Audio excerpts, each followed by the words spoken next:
Hello, hi, and welcome again to the Paranormal Podcast, where in the end, it's all about the numbers. I am your host. We are broadcasting high above the Civic Center Station in downtown Atlanta, and tonight I am discovering more about Detective Brandon Sidney, one of the most accomplished detective in East Hill City. Did I say that right? The Yep. best way to learn about more about this is talk with his creator and my former roommate. I lived with you at some point, didn't I? I think we lived at Highgate, We right?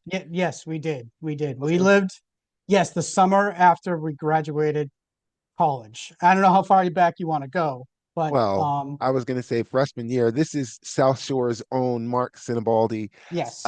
As we figure this out, I know freshman year you were next door. Yes, that's how well I think that's how we That's really the met and developed yeah. our friendship really developed that freshman year because yes, we lived next to each other. We went to the same school Yeah, at Boston University. that's fair. So we That's kind of right. we were we yeah because we were sharing those experiences, like the at the general studies, if you want to share that and from um Hey, the degree from BU is going to look the same either way, so it's not going to make a right, difference at exactly, this point. exactly. But then after the 2 years at the general study school, we both went into the communication school of Mhm. communication. So you did more at the radio station, at the student run radio station. I kind of was a little bit involved at the radio station, not as much as you were. Well, I was going to So say I our was trying to do something, but go Yeah, ahead. but our paths crossed all but I think we also, we enjoy a lot of the same music. A You, lot of the same, television, movie, just like pop culture stuff, yeah. music, everything. So sports, Well, baseball. We have a we lot might that we bonded over, we might get over to the that. I years. know I took advantage because at that time you still had season tickets at Fenway, and so I I know did. it's at least one game in those seats, which was uh, Yeah, I was an very lucky. experience to say the least. Yeah. You mentioned music, and I always refer to you as the person who truly introduced me to the birth of American rock and roll. It was Hmm. through a series of cassette tapes. So if that just will show you just how old we are, there was it was a cassette tapes, and it was each year of I mean, obviously you're kind of I would hope you remember them since you made them, but yeah, it was an amazing collection, and I've traveled many roads across this country listening to various things, whether it was those tapes or the offsprings of me listening to that, and all of that to say, so music is something you're Yeah. very knowledgeable about. And for a recent interview with Fresh Fiction, I knew I was going to mess that up. Fresh Fiction, you mentioned there are multiple references to music in the book that we are talking about, which is, I don't think I've said the Redemption File yet, but Yes, Detective Brandon Sidney is in the Redemption File. yeah. Um, Go ahead. Yes, I was that is. just I'll say that is the name of my book. It came out the beginning of January on January 6th, and it's available online at the main retailer or main place you can get it. I would say is at Amazon. There are a couple mm, other online places, but it's available in a paperback format and in an ebook. So if you are a Kindle a fan of Kindle, then there's the ebook is available, but you can also if you're an old school fan of books, it is available in a paperback. A lot of people these days, though, um, like the audiobooks. It is not available in audio, not yet, at least. So, but someone has approached me. Is like, is it available? Like, thought they saw it was an audiobook. I'm like, I was gonna say, I do no, listen to. I have not taken the time or done an audio recording of the book. So if you have an audio book, then that's news to me. I don't know where that would have come from, No, but I listened to many of my books via audio books, yeah, but I was saying that I apologize for not allowing. I realizing now, I was like, yeah, no, I didn't add in the name of the book, but you yes, just did. that is the book. Yes. And the Um, book, The Redemption File, you said in the on Fresh Fiction that yes, there are multiple references to music in the book. yes, Uh, the five that you list there I know three of those songs very well, so I'll ask about the other two. Where did Metallica, Four Horsemen, and The Rising, Bruce Springsteen, what did those songs speak to you in the book? Okay. Or if you can Well, share a sure, mesh of sure. that. Yeah. So, and I said I mentioned music. There's a couple spots where, not to give too much of, stuff away, but it's, Hmm. this character, one specific character has to be someplace in a hurry, and so he's, like, and I say stuff like he turned the music up because it was giving, as he was driving through the city, it was giving him, like, amping him up, giving him momentum, like, so, like, so Okay. stuff like that. But I do mention that, that there's, the band name. I do mention Metallica at one point because one of my characters um is a going to a business luncheon, and he was listening to music as he goes through this, as he's traveling through the city on the, going to this business meeting. And this character was, has a history of being in the military. So, back when he was in his military days, he listened to a lot of heavy music. And I mentioned Metallica. I think I mentioned like Pantera. I have a couple other older, hard rock, heavy metal bands. And Okay. I picked the song the Four Horsemen because eventually this character, you'll find out. I go back, I kind of touch base on that military history, and once you read that, get to that portion of the book, you would understand Well, you don't possibly want why the four horsemen might be more meaningful to this character. to. You You might don't not want be, I said, like, I like to think he, whatever he's listening to, he might not be that song, but that was one I associated with this character specifically. I mean, that it references obviously the four horsemen of the apocalypse. The meaning Yeah. of the song is more of the four members of the band when their early days, like in how they were maneuvering through being a heavy metal band, coming up through, you know um popularity, and what they Hmm. went through. So that's what the song means to, like, to the band members. But I I said it might see. have something meaning me to this character, and you find out, if at a certain point in the book, why it would be.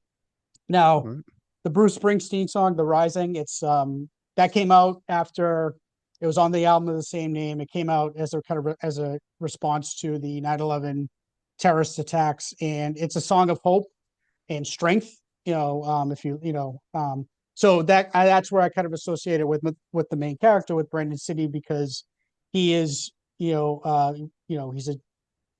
a cop. He's had a tragedy in his past that we learn about, and he his another incident that happens in the book, at the beginning of the book, is his partner is murdered, and right. he is maneuvers through, trying to You're find cutting out. off. Go ahead. I Yeah, was gonna he's say you're looking. cutting off me getting ready to give you I was gonna read the blurb. I've talked around it and allowed you to talk between the two, but I will, and this is according to Mark Marc Sinibaldi Sinibaldi.com. Uh, Mhm. the Redemption File is a police procedural, uh, detailing the life of, no, it's about Detective Sidney Living in the wake of a personal tragedy.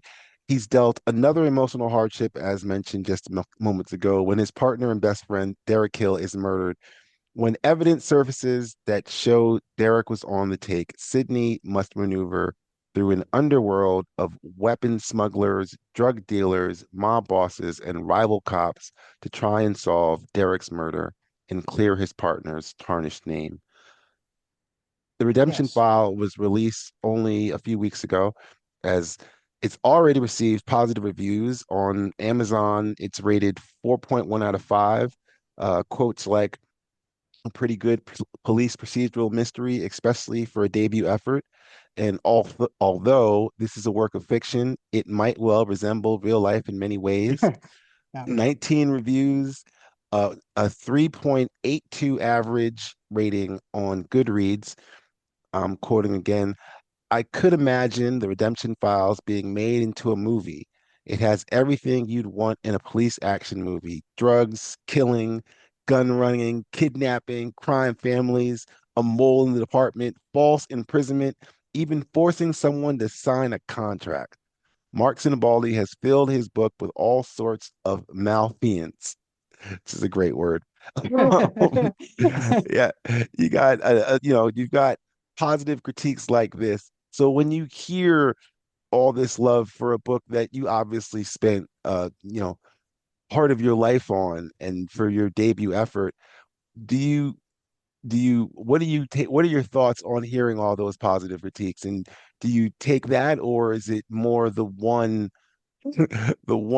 negative review that's on there that you kind of linger on? Yeah, Which, well, I can't know, but I try. No, you can't linger on the negative reviews. I mean, you can't please everybody. Everybody's going to have their opinion. Obviously, the 4 stars, the 5-star reviews are much appreciated. That those do mean a lot. I know, but no, I don't. I said and I feel like there's been more of the positive reviews, so that's always a good thing. But again, they can't. I try not to dwell in the negative reviews. Unfortunately, you can't please everybody, and I know that. Just the important thing now is hopefully to try to get it in as many readers' hands, and hopefully they do enjoy it. And if they don't, um, it might not be for everybody, and well, that's everything isn't for everybody. There's yeah. always going to be, Yeah. even what is it? Even there's a 10th dentist, right? Because 9 out of 10 dentists will approve this, but there's still that 10th dentist. So Right. there's always somebody that's going to, Yeah. choose bad plaque or whatever. Um, so this is your first book. Just Yes. quickly, I mean, obviously it was how long this really festered, just I mean, how long has this Yeah. kind of been like, I want to write a book, and then from that point to it's released? Well, I mean, I've always you know been an avid reader. Since I was a kid. You know, um, it started like with we had the heart in my house growing up. I had the Hardy Boys. Those are Mm. my um, series, and I read a bunch of those. Then when I was a little bit older, probably 12, 13, I read a series of fantasy novels that I really loved. It's called they're based kind of like a Lord of the Rings in a sense, but it's more based on the Dungeons and Dragons Which game. ones? They're called Dragonlance. Dragonlance is the name Okay. of the series. The authors are Margaret Weiss and Tracy Hickman, but they had the first trilogy is like Chronicles, and it follows a group of friends um through like this fantasy world. There's a like a war, like a wizard, half elf, dwarf, and it takes place in a fictional world, obviously. But I love those books. And then they that was the first trilogy. Then they released another trilogy, and they've really like if you Googled Dragonlance, you'll find like there's now a whole series of books that are beyond those initial authors. Other authors have there's other Picked up the stories. reins and everything. Yeah, Yeah. And you so I say that, and go ahead. I was going to say, I'm going to cut you off shortly, because when I did live next door to you, I saw the books that were up there. I don't remember seeing Dragonlance. I remember seeing a whole bunch of big Tom Clancy and um those big. Or, no, am I wrong or no? No, I don't. I never got into. I've read a couple Tom Clancy books, but I never really got into Tom Clancy. I know people that read him, That's so love him a far. lot. So But after, then, but go I ahead. would say after those Dragonlance books, I Hmm. was a little bit in high school. That's when I really got into, you know, everybody probably does, but I really got into Stephen King. The All master right. So storyteller. that's Yeah, who I was thinking of. yeah, Would my be first my first I my first book that I read of his was Pet Cemetery. And then eventually in high school I read It. Still probably one of my favorite books of all time. I did read when we were freshmen. He released The Green Mile in like 6 short installments, and I mm, remember I read that when that came out when we were with like the tail end of our freshman year, and I remember picking those up and reading those. I read so like with the I don't remember that story, but the Green Mile. Um, I read that in college in our freshman year of college. But so those are All like right. he's What like. But to go back to your question, like I've all reading a lot of these influences, like I've all like always thought like oh, maybe try to write a book someday, you know.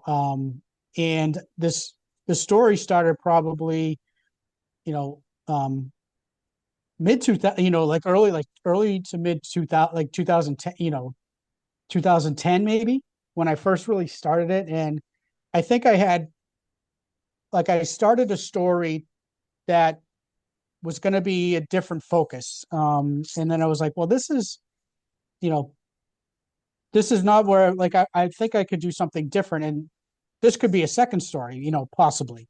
What I started, and I don't, unfortunately, that story could be, I might have like 15 pages of another book on a floppy disk somewhere that I don't know, I don't know where. I have no way of accessing it now, so when but you're saying that because you just sort of you kind of just write, or it sounds yeah. like it seems as opposed to just kind of focusing, central, like, all right, I need to put more into this character or something like that, or is it just you just kind of sit down and go? Yeah, I think more the latter. So like I would this, I probably had 100, I was in, Microsoft Word, Times New Roman font, 12, 12, size 12, double space. I probably Mhm. had like a School hundred. standard. Yeah, I probably had probably about 100 pages. I like, and you don't really gauge it on pages. It's more about the amount of words. Hmm. So I don't know what that really worked out to, but um, so I had that, and I was working on it like a little bit here and there. So it was hard to really get into. But when in 2017, I was still living in Massachusetts, and I moved to Florida for eventually it would turn out to be a year to as a career change, and I had more time on my hands, and I found myself going to a local library to kill some, and then I really that's when I really got into it, and I developed the story. But it was I I felt the story came like I had a path, like an idea for it, but the story came more when I was sitting down and really started focusing time on it. So like I would go to the library and I'm like my goal was to do 500 words a day. 500 words is about a page. So if I could get that done, but I feel now if I it's hard to sit down and to write, but once I get going, like that's when it can start to flow. You Okay. talk about like um, having like I didn't really have any really writer's block while I was doing the story. It was more of a matter of just giving time to it. When I did, the story developed, and I was able to finish that first draft while I was there, like in 2018. And then I did like rewrites and added things, and so that took a little. And then Oh, eventually, I this book is self published, so I hired an editor, professional editor, and then I hired a designer for the cover and the interior. So it has been a pretty long long process. journey. Probably longer than it needed to be. But yeah, I think I said it's you can devote time to it. That's where the story really was able to develop, um and I was able to finish it. So So congratulations. I was gonna thank say you, because thank you. for reaching the end of that journey. I mean, it's the kind of thing you don't really think about. It's like, yeah, no, there's the story part, but then there's the whole, okay, now this is done, but it needs to get cleaned up. It needs to get pushed out and published and be able, like you can Yeah, purchase the redemption file on Amazon, and there'll be links in the description if you'd like to do that as well. But to get to that point is a whole different process yeah. and a step. Well, I think it was Ernest Hemingway, and I don't want to butcher this quote that I think he said, "Write when you're drunk, edit when you're sober." So there you go. For any aspiring writers out there, All right. that's Write when you're drunk, edit write when when you're you're drunk, sober. edit when you're sober. Yep, yep. Yeah, And I, it's get it out on the yep, page. So you've yep, already were mentioning as you were writing, you were drunk in Florida, I wasn't and drunk. before that as I well, spitting out I no, but you did mention that you were able to get out a whole bunch of ideas that, some of it became this and some of it became that. Mhm. This Some of it became this first book, The Redemption Files, but is there ideas there for another book? Yes, Is that yeah, something you're thinking about already, as we say, or is this a yep. rest point and then we'll come back to it? No, I think I do have some ideas, and it's just again, it's a matter of you know sitting down and just and doing it, and just giving focusing time to writing another story. And I think and I said I have ideas for a second book. The same character. There's more that I think these characters can do. Um, so yeah, I think that could be a possibility. Hopefully, it won't take as long as the first one did. If I, but that's something I think I'd like to do it. I'd like to Yeah. possibly put out a second book. No. Second is a number, and I'll use that because every terminal podcast ends with a numerical trivia question. I haven't talked about it. You mentioned sports being Yeah. something that was a common bond between the two of us. The big game is around the corner, with a familiar team from your area suiting up Yes. again. The New England Patriots have been a 21st century dynasty with all of their franchise success taking place since 2001. It's also the same year they won their first Lombardi trophy. Congratulations. Uh, I say all that because Marc Sinibaldi, as I said before, MarcSinibaldi.com, has a link to an old blog post from Oh. way back. Well, it's just over a decade ago. I was reading your Oh. NFL preview for the 2013 Oh, Jesus. 2014 season. So the question I ask you is a simple one. How many wins did you predict Tom Terrific and the Patriots would have whilst aiming for their fifth straight division title in the 2013-2014 Uh, season? So how many did you predict that they'd have in the regular season now? that was okay. So that was, um, they were still playing 16 games in 2013. Yes, actually they were. Very good point. I hadn't thought about that. We're I'll not say up to thir 18 just yet. Go ahead. I'll say 13.